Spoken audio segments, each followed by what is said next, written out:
আসসালামু আলাইকুম রহমতুল্লাহি ওয়া বারাকাতুহু। সম্মানিত দর্শক, ত্রয়োদশ জাতীয় সংসদ নির্বাচন সম্পন্ন হয়েছে বিশাল ভোটের ব্যবধানে এবং বিপুল সংখ্যাগরিষ্ঠতা নিয়ে বিএনপি সরকার গঠন করেছে। সংসদে তাদের আধিপত্য থাকবে অনেক অনেক বেশি এবং সারা বাংলাদেশে যেভাবে তারা জয়লাভ করেছে, এতে করে পথে ঘাটে মাঠে তাদের আধিপত্য থাকবে আওয়ামী লীগ জমানায় ছাত্রলীগ যুবলীগ আওয়ামী লীগের চাইতে অনেক অনেক বেশি। এ কারণ হলো আওয়ামী লীগ জমানাতে আওয়ামী পান্ডারা দুর্নীতি করেছে, অন্যায় করেছে, কিন্তু ওই সময়টাতে সামাজিক যে সংহতি এটি এখনকার সময়ের চাইতে ভালো ছিল। মব ছিল না। বিএনপি জামাত থেকে শুরু করে অন্য যে সকল বিরুদ্ধ পথ এবং মতের যারা লোকজন ছিলেন তারা অ্যাটলিস্ট পুলিশের কাছে যেতে পারতেন, মামলা করতে পারতেন, প্রকাশ্যে চলাফেরা করতে পারতেন এবং সমাজের যারা গুণীজন তাদের যথেষ্ট একটা সম্মান ছিল। আমি 2018 সনে আওয়ামী লীগ থেকে চলে যাই এবং বিএনপির মনোনয়নে নির্বাচন করি। তো সেক্ষেত্রে কি ধরুন, আমার তো আসলে যদি সেই ইউনূসের জমানায় হতো আমাকে তো পাড়িয়ে মারা হতো। আওয়ামী লীগ ক্ষমতায় তাদের দলের একজন আলোচিত সংসদ সদস্য দল ত্যাগ করে বিএনপিতে যোগদান করল। তারপর সেই সংসদ সদস্য, সাবেক সংসদ সদস্য প্রকাশ্যে রাজপথে ঘুরে বেড়ালো। আমার বাসাটা ছিল ঢাকা কলেজের পেছনে। সকালে বিকালে আমি সেখান থেকে যখন যেতাম ঢাকা কলেজের সামনে, গভীর রাত পর্যন্ত 1টা-1.5টা পর্যন্ত 100, 150, 200 এরকম ছাত্রলীগের ছেলেরা ভিড় করত, আর দিনে তো আরো বেশি। কিন্তু কখনো ছাত্রলীগের, যুবলীগের বা আওয়ামী লীগের কোনো মানুষ আমার দিকে ওই জমানাতে চোখ বাঁকা করে তাকায়নি, একটি অশ্লীল শব্দ উচ্চারণ করেনি এবং আমাকে কখনো আওয়ামী লীগ জমানাতে মোবাইলে টেলিফোন করে কোনো একজন মানুষ দলকে সমালোচনা করার জন্য, আমি তো ওই সময়টাতে শেখ হাসিনা থেকে শুরু করে দলের প্রায় সবাইকে নির্মম নিষ্ঠুরভাবে সমালোচনা করেছি। এখন সেই গত 17 মাসে ডক্টর মোহাম্মদ ইউনূসের যে সমালোচনা করেছি তার সাথে 100 গুণ বেশি সমালোচনা করেছি শেখ হাসিনা। কই কোনো পুলিশ কর্মকর্তা, কোনো ডিবি, কোনো ডিজিএফআই থেকে শুরু করে অন্য কোনো যে মাস্তান, তারা কেউ কখনো আমাকে টেলিফোন করে একটা বাজে কথা বলেনি, বরং রাস্তায় দেখা হলে তারা সম্মান প্রদর্শন করেছেন, তারপর সাহায্য করার জন্য এগিয়ে এসেছেন। এবং আরও অবাক করার ব্যাপার হলো যে সরকারি অফিসগুলোতে যদি কোনো কাজের জন্য আমি যেতাম, ফোন করতাম নিজের জন্য বা অন্য কারোর জন্য, মানে এতটা সাহায্য এবং সহযোগিতা পেতাম যেটি কল্পনা করা যায় না। কেন হতো, কি হতো আমি জানি না। বহু মানুষ, তাদের জন্য চাকরির তদবির করেছি, বহু মানুষকে হাসপাতালে ভর্তি করিয়ে দিয়েছি, বহু মানুষকে পুলিশি সাহায্য দিয়েছি, বহু মন্ত্রীকে টেলিফোন করে বহু এলাকার উন্নয়নের কর্মকাণ্ড করিয়ে দিয়েছে আওয়ামী লীগ জমানাতে 2018 থেকে একেবারে শেষ দিন পর্যন্ত। কিন্তু এই গত 17টি মাসে কোনো সরকারি দপ্তরে একটা টেলিফোন করার সাহস আমার ছিল না। গত 17টি মাসে গাড়ি চালিয়ে ঢাকা বিশ্ববিদ্যালয়ের ক্যাম্পাসে যাওয়ার সাহস আমার ছিল না।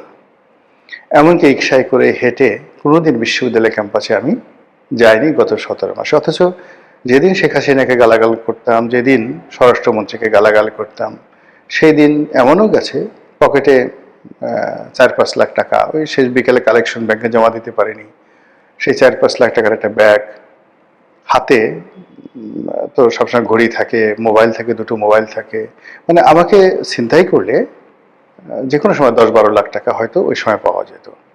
তো অফিস থেকে, আমার অফিস প্রেস ক্লাবের সামনে, এখান থেকে রাত্রি 10টা-11টার সময় বের হয়ে হেঁটে হেঁটে ঢাকা বিশ্ববিদ্যালয়ের ভিতর দিয়ে নিউ মার্কেট হয়ে পায়ে হেঁটে আমার বাসায় গিয়েছি।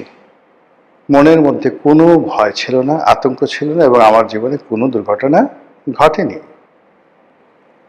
কিন্তু সেই আমি গত 17 মাসে কোনো সরকারি অফিসে যাওয়ার প্রশ্নই তো আসে না, আর বিশ্ববিদ্যালয় ক্যাম্পাসে যাওয়ার আমার যাকে বলা হয় দুঃসাহস কখনো হয়নি। তো বোঝার চেষ্টা করুন গণতন্ত্র সহনশীলতা কোন পর্যায়ে চলে এসেছে শেখ হাসিনার পতনের পর। এরপর থানা পুলিশকে কি ফোন করব? পুলিশের যে সকল কর্মকর্তাদের সঙ্গে পরিচয় ছিল, সেই জুলাই আগস্ট গণ অভ্যুত্থানের পরে বহু পুলিশ কর্মকর্তা, অনেকে চাকরি হারিয়েছেন, অনেকে জেলে গেছেন, অনেকে পালিয়ে বেড়াচ্ছেন। তো তাদের যে দুঃখের কথা, কাহিনী, সেগুলো শোনার পর কোনো থানায় গিয়ে মানে কোনো একটা ব্যাপারে কারো সাহায্য চাইবো, এই সাহসী আমার হয়নি। পরে আমার কাছে যারা পুলিশি সহযোগিতার জন্য বিভিন্ন সময় সুপারিশ করেছেন, আমি বলেছি যে আরে বাবা, পুলিশই তো বাঁচছে না এখন, পুলিশই তো বিভিন্ন মানুষের সাহায্যের জন্য তারা দাঁড়ে দাঁড়িয়ে ঘুরে বেড়াচ্ছে, বাধ্য এই সমস্ত ব্যাপার মিনিমাইজ করে সব কিছু। তো এই যে একটা মানে ট্রেন্ড গত 17 মাসে চালু হয়েছে, এটি বিএনপি ক্ষমতা গ্রহণের পর রাতারাতি চলে যাবে এটা আমার মনে হচ্ছে না। বরং গত 17 মাসে যে সকল বিশৃঙ্খলা হয়েছে আর্থিক খাতে, তারপর আন্ডারওয়ার্ল্ডে, ব্যবসা বাণিজ্যে, বিশেষ করে 2 নম্বরই ব্যবসা বাণিজ্যে, টেন্ডারবাজিতে, এর প্রায় 99% কাজই বিএনপির লোকজন করেছেন। সিটি কর্পোরেশনের টেন্ডার, সিটি কর্পোরেশনগুলোর ময়লার কাজ, পাড়া মহল্লার ডিশ ব্যবসা, ফুটপাতের চাঁদাবাজি, দখল বাণিজ্য, এরপরে আওয়ামী লীগের বিভিন্ন সহায় সম্পত্তি দখল করে সেগুলো আত্মসাৎ করার যে চেষ্টা, আওয়ামী লীগের নেতাদের বিরুদ্ধে, জাতীয় পার্টির নেতাদের বিরুদ্ধে একের পর এক উপর্যুপরি মামলা দিয়ে শত শত হাজার হাজার কোটি টাকা লোপাট করার যে অভিযোগ, কাদের বিরুদ্ধে? জামাতের বিরুদ্ধে, এনসিপির বিরুদ্ধে, নাকি চরমোনাইয়ের পীর সাহেবের বিরুদ্ধে? আল্লাহর ওয়াস্তে একটু বুকে হাত দিয়ে বলুন তো কাদের বিরুদ্ধে? এখন যারা এই ধরনের কাজকর্ম করেছেন, প্রায় তাদের সবার মধ্যে একটা ভয় ছিল যে জামাত ক্ষমতায় চলে আসবে। কেন আসবে? এর কারণ হলো জামাত সততার প্রচার করছে, জান্নাতের টিকিটের কথা বলছে, তারপর তাদের যে রাজনৈতিক প্রতিপক্ষ তাদের দুর্নীতি, অনিয়ম, এ সকল কথাবার্তা তারা বলছে। তো কাজেই জনগণ হয়তো জামাতকে ভোট দিয়ে দেবে। কিন্তু যখন শেষ পর্যন্ত দেখা গেল যে জামাত জয়লাভ করেনি, বরং যে বিএনপির বিরুদ্ধে জামাত অভিযোগ করত যে তারা চাঁদা আদায় করে, চরমোনাই যাদের বিরুদ্ধে বলতো চাঁদা পড়ে পল্টনে, চাঁদা যায় লন্ডনে, তারপরে তারেক রহমান সাহেবের ঘেডি ভাঙা, কোমর ভাঙা, মিলিটারির মায়ের ফ্যানের সঙ্গে টানিয়ে বেদম প্রহার, এ সকল কথাবার্তা বলে তারেক রহমান সাহেবকে যারা ছোট করার চেষ্টা করেছেন, কার্যত দেখা গেছে যে তারেক রহমান সাহেব প্রধানমন্ত্রী হয়েছেন এবং জনগণ ওই যারা চাঁদার অভিযুক্ত সেই দলকেই জনগণ ভোট দিয়েছে। ফলে যারা চাঁদাবাজ, দখলবাজ, মামলাবাজ, গত 17 মাসে নবরূপে যারা যাকে বলা হয় অভিষিক্ত হয়েছেন, নবরূপে যারা ক্ষমতায় ফিরে এসেছেন, তারা চিন্তা করবেন যে আমাদের তো জনগণ ভালোবাসে। যদি চাঁদাবাজি অন্যায় হতো, দখলবাজি অন্যায় হতো, তাহলে তো লোকজন আমাদেরকে ভোট দিত না। যেহেতু লোকজন আমাকে ভোট দিয়েছে, ইট মিনস এটা বৈধ। এই বাংলাদেশে এটা আমাদের অধিকার, এটা আমাদের মানবাধিকার, এটা আমাদের রাজনৈতিক অধিকার।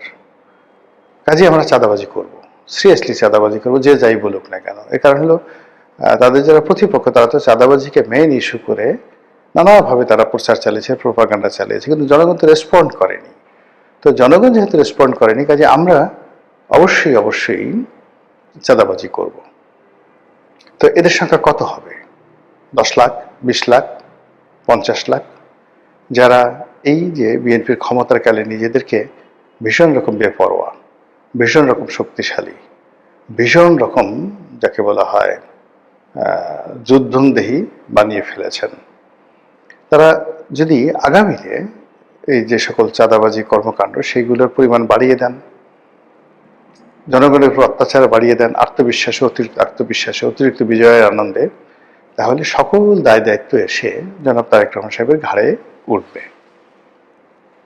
এবং 2001 থেকে 2006 সনে হাওয়া ভবন মূলত যে কাজটি করার চেষ্টা করেছিল ইতিবাচকতা, রাজাকারদেরও তো একটা ভালো উদ্দেশ্য ছিল, আলবদরদের একটা ভালো উদ্দেশ্য ছিল, কিন্তু আলবদর সদস্য, রাজাকার বাহিনীর যারা সদস্য, তাদের নানা অপকর্মের কারণে এই দুটো বাহিনীর প্রচুর বদনাম হয়ে যায়, ইতিহাসে অভিশপ্ত হয়। তদ্রূপ হাওয়া ভবন মূলত বিএনপির একটা গবেষণা সেল ছিল। সেখানে বসে তারা চিন্তা করত কি করে রাজনীতি করা যায়। সেখানে তারা বিভিন্ন তথ্য উপাত্ত দিয়ে বিভিন্ন পলিটিক্যাল তারা এজেন্ডা তৈরি করত, প্রতিপক্ষকে ঘায়েল করার জন্য রাজনীতির ন্যারেটিভ তৈরি করত। তো এই উদ্দেশ্যে অনেকটা আওয়ামী লীগের সিআরআই এর মতো একটি গবেষণাধর্মী প্রতিষ্ঠান ছিল হাওয়া ভবন। কিন্তু সেই হাওয়া ভবনে কি করে ট্যাক্স ঢুকে পড়লো, কি করে ট্যাক্সি ঢুকে পড়লো, কি করে কন্ট্রাক্টারি ঢুকে পড়লো,